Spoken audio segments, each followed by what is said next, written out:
Hello students and welcome to the lecture. So students, as you can see here, जैसा कि आप सभी देख सकते हैं कि इस लेक्चर में हम जो बात करने वाले हैं, हम बात करेंगे important financial, economics and budget terms के बारे में, ठीक है, जिन्हें हम कहते हैं महत्वपूर्ण वित्तीय, अर्थशास्त्र और बजट की शर्त। ठीक, ये जो हमारा टॉपिक है ये होने जा रहा है जिसे हम इस लेक्चर में डिस्कस करेंगे, इस लेक्चर में समझने की कोशिश करें। ठीक है, important financial, economics and budget terms, महत्वपूर्ण वित्तीय, अर्थशास्त्र और बजट की शर्त,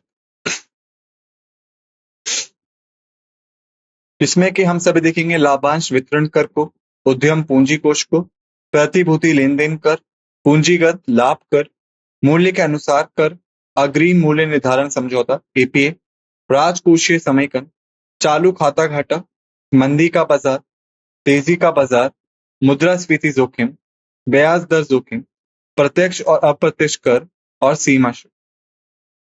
इसके पश्चात हम देखेंगे प्राथमिकता घाटा, मौद्रिक नीति, राजकोषीय नीति, राजकोषीय घाटा, राजस्व घाटा, पूंजी बजट, लेखानुदान, गिलोटिन, सार्वजनिक लेखा, अंत में इन सभी का सारांश। ठीक है, यानी हम सभी देखेंगे dividend distribution tax, venture capital funds, securities transaction tax, capital gains tax, ad valorem tax, advice pricing agreement, fiscal consolidation, current account deficit, bear market, bull market, inflation risk, interest rate risk, direct indirect taxes, custom duties. फिर हम देखेंगे primary deficit, monetary policy, fiscal deficit, revenue deficit, capital budget, vote on account, guillotine, public account and summary. ठीक है, लेकिन शुरू करने से पहले एक छोटा सा डिस्क्लेमर है हम सबके पास में। तो डिस्क्लेमर जो है वो हमारा कुछ इस तरीके से है, जिसे यहाँ समझना बहुत जरूरी है। The images used in a slide deck are for educational purposes only. We respect the intellectual property rights of the original creators and owners of these images. If you are the owner of any of the images used in this deck and have any concerns or issues, please contact us at sathi@iitk.ac.in and we shall remove the images. सवीकरण, हमारे side deck में उपयोग की गई छवियां केवल शैक्षिक उद्देश्यों के लिए है। हम इन छवियों के मूल रचनाकारों और मालिकों के बौद्धिक संपदा अधिकारों का सम्मान करते हैं। यदि आप इस डेक में उपयोग की गई किसी भी छवि के मालिक हैं और कोई चिंता या समस्या है तो कृपया sathi@iitk.ac.in पर संपर्क करें और हम इन छवियों को हटा दें। ठीक है, अब आइए शुरुआत करते हैं। सबसे पहला है हमारा डिविडेंड डिस्ट्रीब्यूशन टैक्स। बात की जाए अगर इसकी, यह एक कर है जो उन कंपनियों पे लगाया जाता है जो अपने शेयर धारकों को लाभांश का भुगतान करती हैं, अर्थात उनके साथ कमाई का एक हिस्सा साझा करती। ठीक है, फिर आता है हमारा वेंचर कैपिटल फंड। यह वह फंड है जो कि स्टार्टअप में निवेश करते हैं और स्थापित कंपनी में निवेश करने की तुलना में एक वित्तीय रूप से जोखिम भरा प्रस्ताव। आगे बढ़ते हैं, फिर आता है हमारा सिक्योरिटीज ट्रांजैक्शन टैक्स। यह शेयरों, डेरिवेटिव्स और इक्विटी लिंक्ड म्यूचुअल फंड्स जैसी प्रतिभूतियों से संबंधित स्टॉक एक्सचेंजों पर की गई सभी लेन देन का एक कर।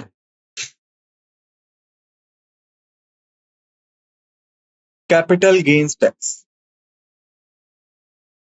यह एक कर है जो तब लगता है जब किसी संपत्ति को उसकी कीमत से अधिक मूल्य पर बेचा जाता हो जिसे उस पे खरीदा गया।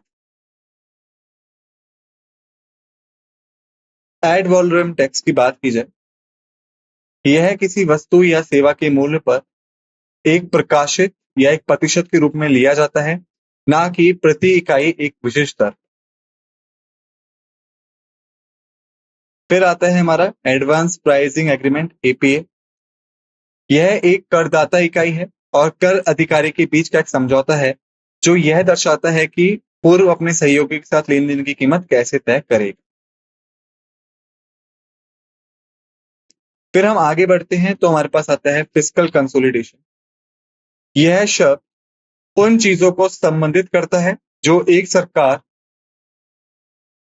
अच्छे वित्तीय स्वास्थ्य को बनाए रखने के लिए करती है। ऋण और अवकृतों को कम करना और राजस्व के अनुसार में सुधार करने के लिए। इसके पश्चात जब हम आगे बढ़ते हैं फिर आता है हमारा करंट अकाउंट डेफिसिट। यह एक व्यापार माप है जो कि यह दर्शाता है कि किसी देश के वस्तु और सेवाओं के आयात का मूल्य उसके निर्यात के मूल्य से अधिक। बियर मार्केट, यह एक अवधि जिसके दौरान किसी विशेष बाजार जैसे कि शेयर बाजार में अधिकांश प्रतिभूतियों की कीमतें काफी हद तक गिर जाती हैं, उसमें लगता है। बुल मार्केट क्या होता है हमारा? यह एक अवधि जिसके दौरान किसी विशेष बाजार जैसे कि शेयर बाजार में अधिकांश प्रतिभूतियों की कीमतें काफी बढ़ जाए, यानी जो उनकी आमतौर पे दर रहती है उससे काफी ऊपर चली जाए, तब बुल आता है। अब बात की जाए इन्फ्लेशन रिस्क की। भविष्य में परिसंपत्तियों या आय की मूल्य की कर शक्ति मुद्रास्फीति के कारण कम हो जाएगी। इस जोखिम को आपका कहा जाता है मुद्रास्फीति या कहा जाए रिस्क इन्फ्लेशन।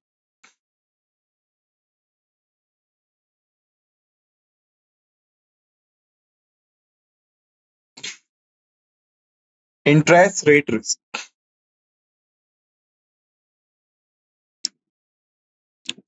ब्याज दर स्तरों में संभावित परिवर्तनों के कारण एक सुरक्षा पर लाभ या हानि का जोखिम। जब ब्याज दरें बढ़ती हैं तो एक ऋण सुरक्षा का बाजार मूल्य गिर जाएगा और इसके विपरीत चला जाए।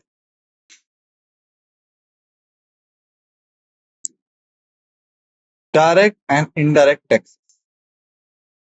डायरेक्ट को हम प्रत्यक्ष कर कहते हैं और इनडायरेक्ट को हम प्रत्यक्ष कर कहते हैं।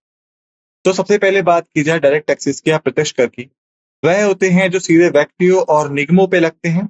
उदाहरण के लिए आयकर, निगम, कर आदि। अप्रत्यक्ष और इनडायरेक्ट टैक्सेस वस्तुओं और सेवाओं पे लगाए जाते हैं जिन्हें उपभोक्ताओं द्वारा तब भुगतान किया जाता है जब वे वस्तुएं और सेवाएं खरीदते हैं। इनमें आता है आपका उत्पाद शुल्क, सीमा शुल्क, ये सभी आदि शामिल।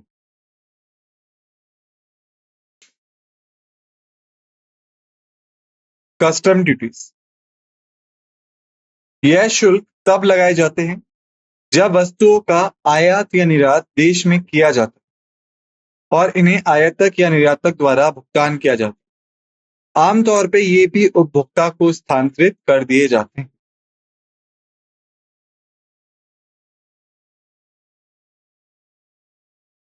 प्राइमरी डिफिशिट, प्राथमिक घाट्य जिसे हम वित्तीय घाटा माइनस ब्याज भुगतान के नाम से भी जानते हैं, यह बताता है कि सरकार की उधारी का कितना हिस्सा ब्याज भुगतान के अलावा अन्य खर्चों को पूरा करने में जा रहा है।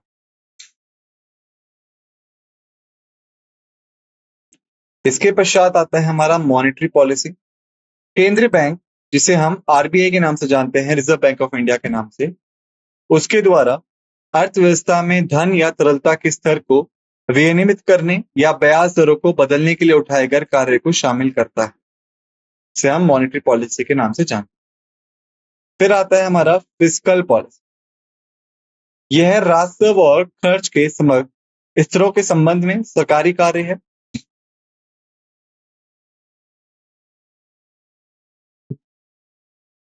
राजकोषीय नीति बजट के माध्यम से लागू की जाती है और ये प्राथमिक साधन है जिसके माध्यम से सरकार अर्थव्यवस्था को प्रभावित कर सकती है।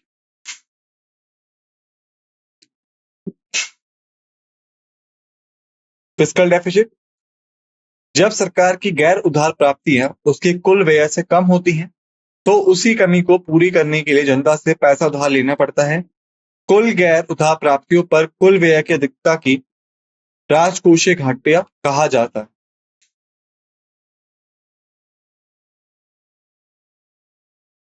रेवेन्यू डेफिसिट, राजस्व व्यय और राजस्व प्राप्ति के बीच का एक अंतर राजस्व घाटा कहलाता है। यह सरकार की वर्तमान प्राप्तियों पर वर्तमान व्यय की कमी को दर्शाता है।